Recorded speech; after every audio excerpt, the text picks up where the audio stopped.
nous sommes aujourd'hui... Alors, on va le laisser comme ça. Nous sommes... On va même le monter. Ok. Nous sommes aujourd'hui, vendredi 23 mai 2014. Il est 14h11. J'ai à peu près... Oui, on va aller vite. On va quand même aller vite. J'ai pas trop de temps. Mais je vais avancer dans ma lecture de la Bible en sachant que par rapport... comment dire, là je suis en train de me perdre. Je continue et je préciserai ça à la fin. Donc j'avance avec le chapitre 24 de Josué. Josué assembla toutes les tribus d'Israël à Sichem, et il convoqua les anciens d'Israël, ses chefs, ses juges et ses officiers. Et ils se présentèrent devant Dieu. Josué dit à tout le peuple: Ainsi parle l'Éternel, le Dieu d'Israël. Vos pères, Térash, père d'Abraham et père de Nachor, habitaient anciennement de l'autre côté du fleuve, et ils servaient d'autres dieux.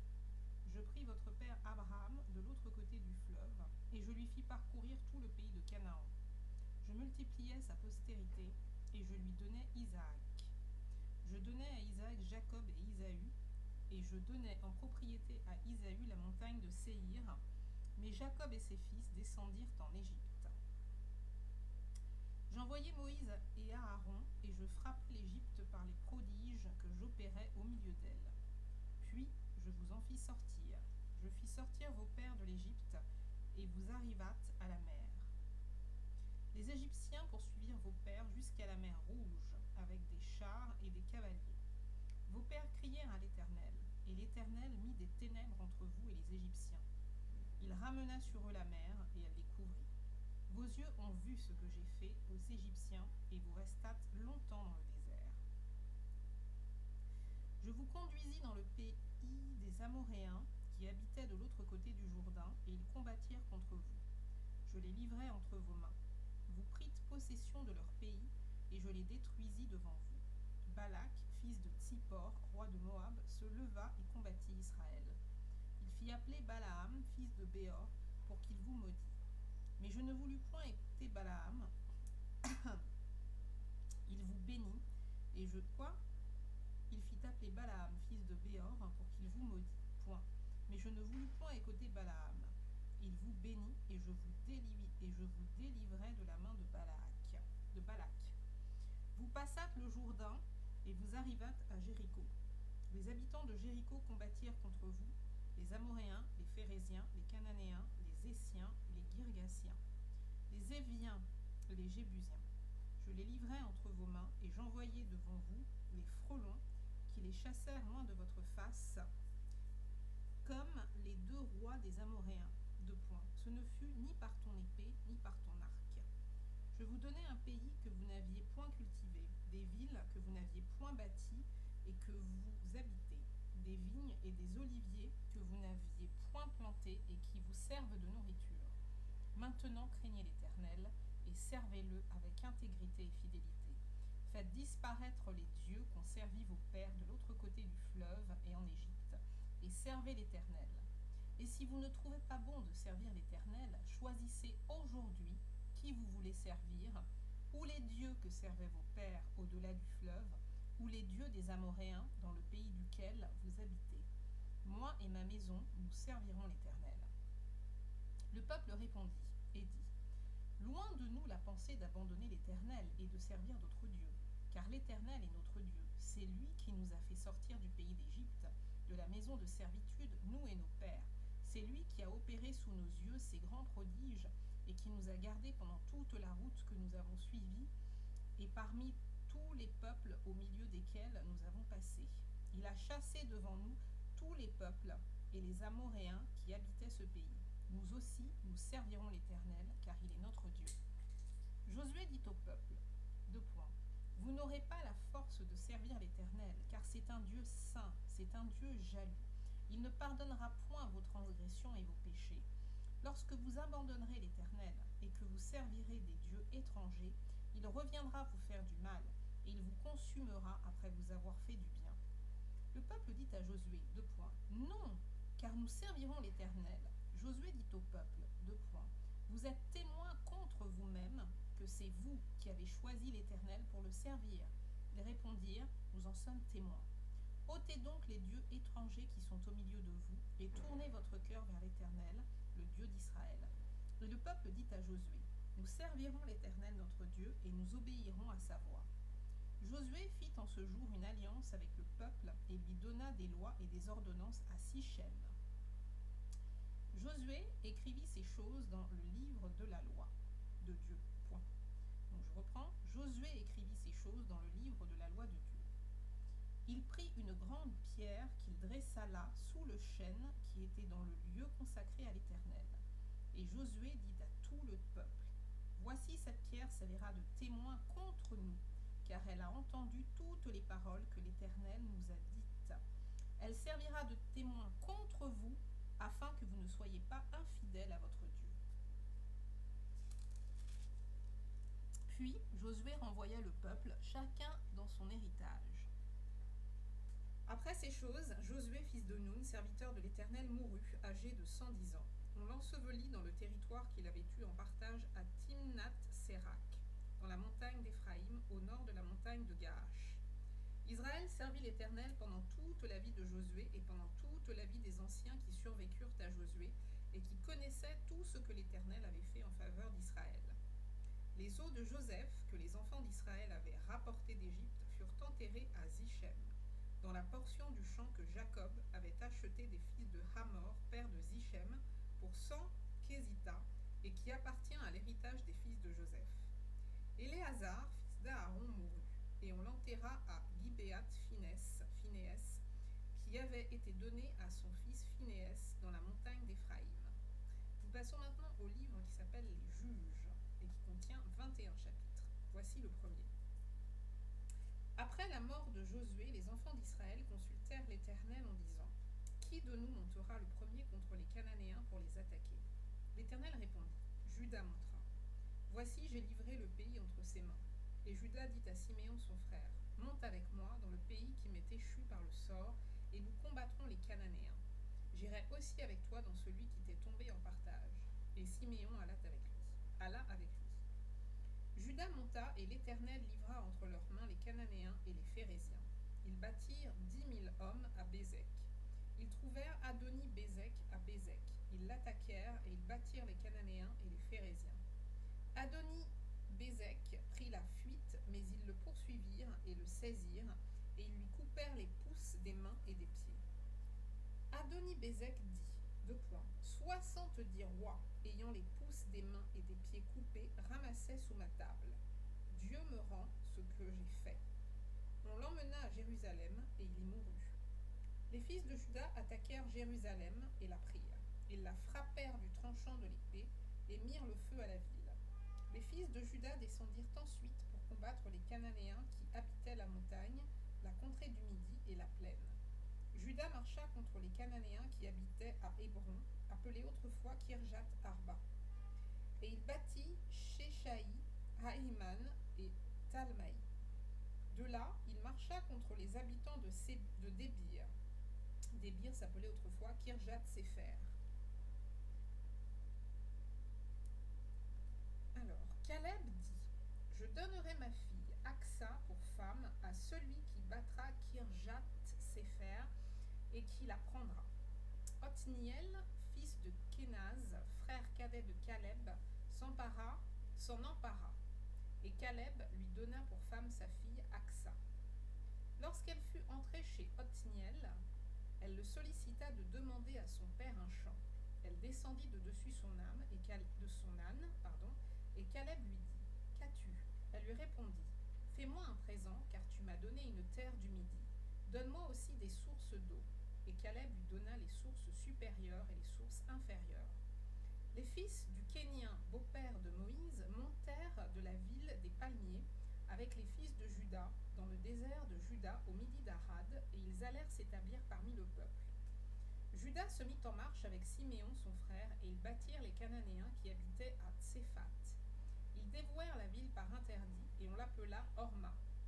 Juda s'empara encore de Gaza et de son territoire, d'Ascalon, et de son territoire, et d'Écron, et de son territoire.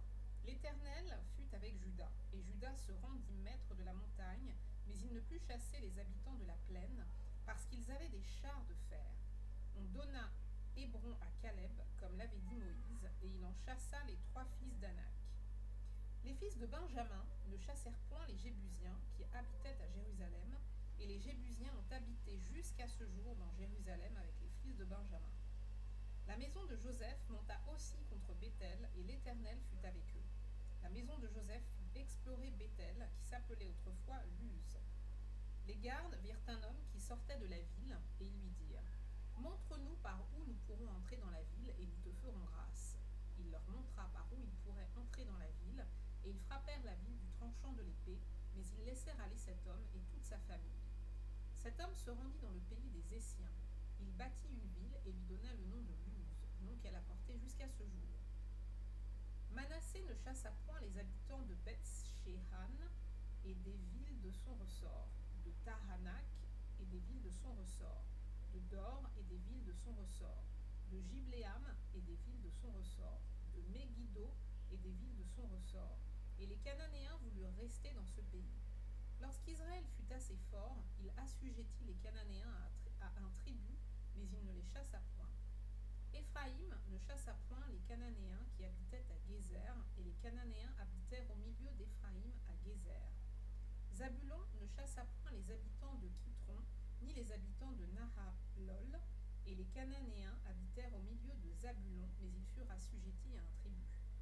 Azer ne chassa point les habitants d'Akko, ni les habitants de Sidon, ni ceux d'Ashlab, d'Akzib, de Helba, d'Afik et de Rehob. Et les Asérites habitèrent au milieu des Cananéens, habitants du pays, car ils ne les chassèrent point. Nephtali ne chassa point les habitants de Beth-Shemesh, ni les habitants de Beth-Hanat. Et il habita au milieu des Cananéens, habitants du pays, mais les habitants de Beth-Shemesh et de Beth-Hanat furent assujettis à un tribut. Les Amoréens repoussèrent dans la montagne les fils de Dan et ne les laissèrent pas descendre dans la plaine. Les Amoréens voulurent rester à Ar-Héres, à Ajalon et à Charalbim. Mais la main de la maison de Joseph s'appesantit sur eux, et ils furent assujettis à un tribut. Le territoire des Amoréens s'étendait depuis la montée d'Akrabim, depuis Séla et en dessus. Chapitre 2 du livre des juges, les juges. Chapitre 2 donc. Un envoyé de l'Éternel monta de Gilgal à Bokim et dit, 2 points. Je vous ai fait monter hors d'Égypte, et je vous ai amené dans le pays que j'ai juré à vos pères de vous donner. J'ai dit, jamais je ne romprai mon alliance avec vous. Et vous, vous ne traitez point alliance avec les habitants de ce pays. Vous renversez leurs autels. Mais vous n'avez point obéi à ma voix. Pourquoi avez-vous fait cela? J'ai dit alors, je ne les chasserai point devant vous, mais ils seront à vos côtés et leurs dieux vous seront un piège. Lorsque l'envoyé de l'Éternel eut dit ces paroles à tous les enfants d'Israël, le peuple éleva la voix et pleura. Ils donnèrent à ce lieu le nom de Bokim, et ils y offrirent des sacrifices à l'Éternel. Josué renvoya le peuple, et les enfants d'Israël allèrent chacun dans son héritage pour prendre possession du pays. Le peuple servit l'Éternel pendant toute la vie de Josué et pendant toute la vie des anciens qui survécurent à Josué et qui avaient vu toutes les grandes choses que l'Éternel avait faites en faveur d'Israël. Josué, fils de Nun, serviteur de l'Éternel, mourut âgé de 110 ans. On l'ensevelit dans le territoire qu'il avait eu en partage à Timnath-Héres, dans la montagne d'Éphraïm, au nord de la montagne de Gaash. Toute cette génération fut recueillie auprès de ses pères, et il s'éleva après elle une autre génération qui ne connaissait point l'Éternel, ni ce qu'il avait fait en faveur d'Israël. Les enfants d'Israël firent alors ce qui déplaît à l'Éternel, et ils servirent les Baals. Ils abandonnèrent l'Éternel, le Dieu de leur père, qui les avait fait sortir du pays d'Égypte, et ils allèrent après d'autres dieux d'entre les dieux des peuples qui les entouraient. Ils se prosternèrent devant eux, et ils irritèrent l'Éternel. Ils abandonnèrent l'Éternel, et ils servirent Baal et les Astartés. La colère de l'Éternel s'enflamma contre Israël. Il les livra entre les mains de pillards qui les pillèrent. Il les vendit entre les mains de leurs ennemis d'alentour, et ils ne purent plus résister à leurs ennemis. Partout où ils allaient, la main de l'Éternel était contre eux pour leur faire du mal, comme l'Éternel l'avait dit, comme l'Éternel le leur avait juré.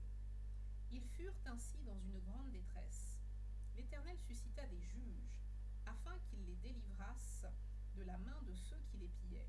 Mais ils n'écoutèrent pas même leurs juges, car ils se prostituèrent à d'autres dieux et se prosternèrent devant eux. Ils se détournèrent promptement de la voie qu'avaient suivi leurs pères, et ils n'obéirent point comme eux au commandement de l'Éternel. Lorsque l'Éternel leur suscitait des juges, l'Éternel était avec le juge, et il les délivrait de la main de leurs ennemis pendant toute la vie du juge. Car l'Éternel avait pitié de leurs gémissements contre ceux qui les opprimaient et les tourmentaient. Mais à la mort du juge, ils se corrompaient de nouveau plus que leurs pères en allant après d'autres dieux pour les servir et se prosterner devant eux, et ils persévéraient dans la même conduite et le même endurcissement. Alors la colère de l'Éternel s'enflamma contre Israël et il dit : Puisque cette nation a transgressé mon alliance que j'avais prescrite à ses pères, et puisqu'ils n'ont point obéi à ma voix, je ne chasserai plus devant eux aucune des nations que Josué laissa quand il mourut. C'est ainsi que je mettrai par elles Israël à l'épreuve, pour savoir s'ils prendront garde ou non de suivre la voie de l'Éternel, comme leurs pères y ont pris garde. Et l'Éternel laissa en repos ces nations qu'il n'avait pas livrées entre les mains de Josué, et il ne se hâta point de les chasser. Chapitre 3. Les nations que l'Éternel laissa pour éprouver par elles Israël, tous ceux qui n'avaient pas connu toutes les guerres de Canaan. Il voulait seulement que les générations des enfants d'Israël connussent et apprissent la guerre, ceux qui ne l'avaient pas connue auparavant. Ces nations étaient, 2 points, les 5 princes des Philistins, tous les Cananéens, les Sidoniens et les Éviens qui habitaient la montagne du Liban, depuis la montagne de Baal-Hermon jusqu'à l'entrée de Hamath.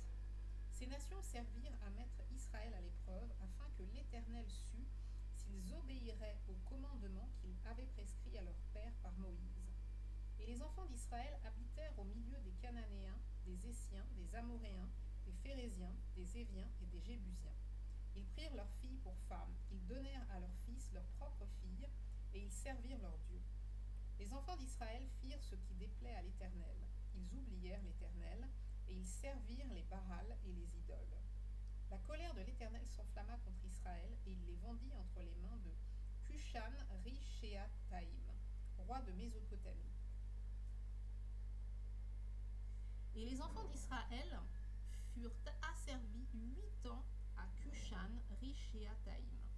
Les enfants d'Israël crièrent à l'Éternel, et l'Éternel leur suscita un libérateur qui les délivra, Othniel. Alors, fils de Kénaz, frère cadet de Caleb, l'esprit de l'Éternel fut sur lui. Il devint juge en Israël, et il partit pour la guerre. L'Éternel livra entre ses mains Cushan-Rishéataïm, roi de Mésopotamie, et sa main fut puissante contre Cushan-Rishéataïm. Le pays fut en repos pendant 14 ans, et Othniel, fils de Kénaz, mourut. Les enfants d'Israël firent encore ce qui déplaît à l'Éternel, et l'Éternel fortifia Églon, roi de Moab, contre Israël, parce qu'ils avaient fait ce qui déplaît à l'Éternel. Églon réunit à lui les fils d'Ammon et les Amalécites, et il se mit en marche. Il battit Israël, et ils s'emparèrent de la ville des palmiers. Et les enfants d'Israël furent asservis 18 ans à Églon, roi de Moab. Les enfants d'Israël crièrent à l'Éternel, et l'Éternel leur suscita un libérateur, Éhud, fils de Guéra, d'un Jamite, qui ne se servait pas de la main droite. Les enfants d'Israël envoyèrent par lui un présent à Églon, roi de Moab. Éhud se fit une épée à 2 tranchants, longue d'une coudée, et il la ceignit sous ses vêtements au côté droit. Il offrit le présent à Églon, roi de Moab. Or, Églon était un homme très gras. Lorsqu'il eut achevé d'offrir le présent, il renvoya les gens qui l'avaient apporté. Il revint lui-même depuis les carrières près de Gilgal, et il dit 2 points, « Ô roi, j'ai quelque chose de secret à te dire. » Le roi dit, « Silence !» Et tous ceux qui étaient auprès de lui sortirent. Éhud l'aborda, comme il était assis seul dans sa chambre d'été, et il dit, « J'ai une parole de Dieu pour toi. » Églon se leva de son siège. Alors Éhud avança la main gauche, tira l'épée de son côté droit, et la lui enfonça dans le ventre.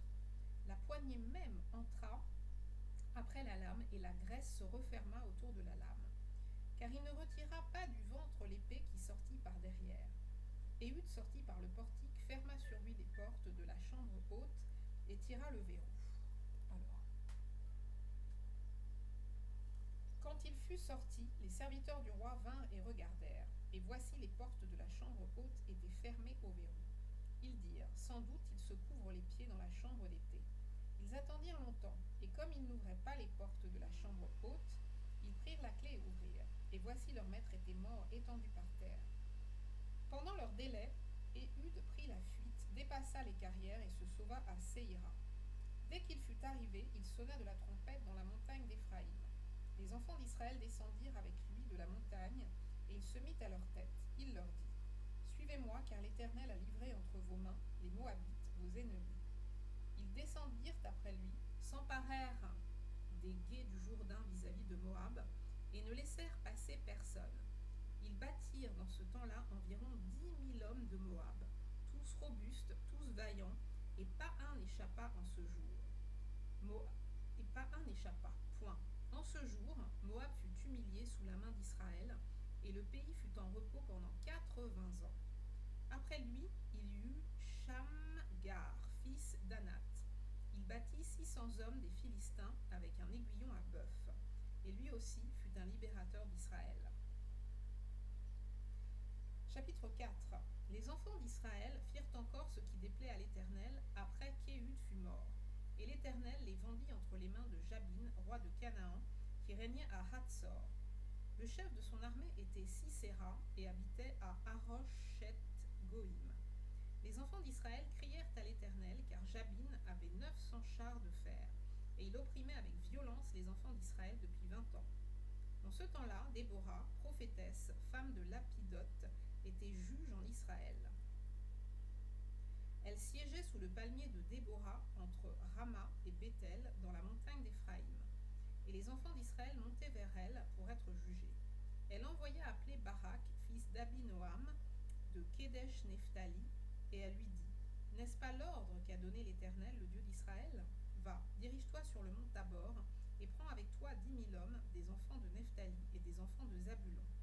J'attirerai vers toi au torrent de Kison, Sisera, chef de l'armée de Jabin, avec ses chars et ses troupes, et je le livrerai entre tes mains. » Barak lui dit, « Si tu viens avec moi, j'irai, mais si tu ne viens pas avec moi, je n'irai pas. » Elle répondit, « J'irai bien avec toi, mais j'irai bien avec toi, mais tu n'auras point de gloire sur la voie où tu marches, car l'Éternel livrera Sisera entre les mains d'une femme. » Et Déborah se leva, et elle se rendit avec Barak à Kédesh. Barak convoqua Zabulon et Nephtali à Kédesh. 10 000 hommes marchèrent à sa suite, et Déborah partit avec lui. Héber, le Kénien, s'était séparé des Kéniens, des fils de Hobab, beau-père de Moïse, et il avait dressé sa tente jusqu'aux chênes de Tsahanaïm, près de Kédesh. On informa Sisera que Barak, fils d'Abinoam, s'était dirigé sur le mont Tabor. Et depuis à Rochet-Goïm, Sisera rassembla vers le torrent de Kison tous ses chars, 900 chars de fer, et tout le peuple qui était avec lui. Alors Déborah dit à Barak, « Lève-toi, car voici le jour où l'Éternel livrera Sisera entre tes mains. L'Éternel ne marchera-t-il pas devant toi ?» Et Barak descendit du mont Tabor, ayant 10 000 hommes à sa suite. L'Éternel mit en déroute devant Barak par le tranchant de l'épée Sisera, tous ses chars, et tout le camp Sisera descendit de son char et s'enfuit à pied. Barak poursuivit les chars de l'armée jusqu'à Haroshet-Goïm, et toute l'armée de Sisera tomba sous le tranchant de l'épée, sans qu'il en restât un seul homme.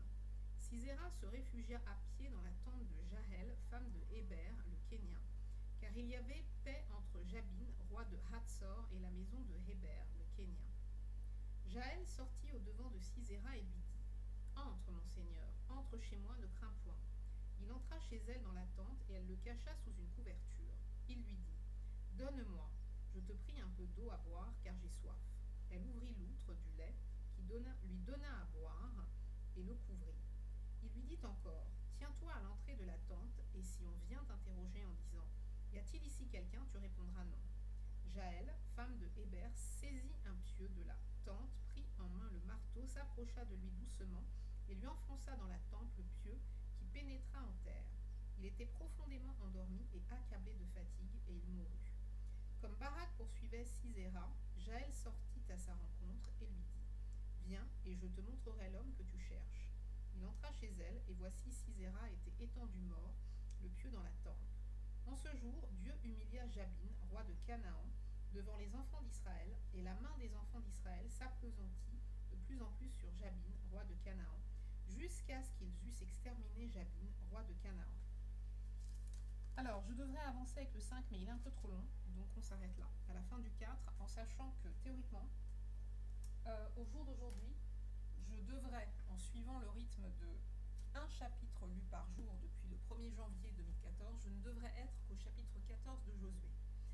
J'ai terminé Josué, puisque j'ai lu le 24e chapitre de Josué tout à l'heure. Donc, j'ai lu 10 chapitres en plus 4. J'ai donc lu 14 chapitres d'avance sur le rythme de un chapitre par jour. Un chapitre par jour, c'est pas énorme. C'est pas énorme, donc je devrais même accélérer le rythme. Mais voilà, si on travaille, on n'a pas forcément ce temps-là. Il est 14h40, j'ai rendez-vous à 15h15,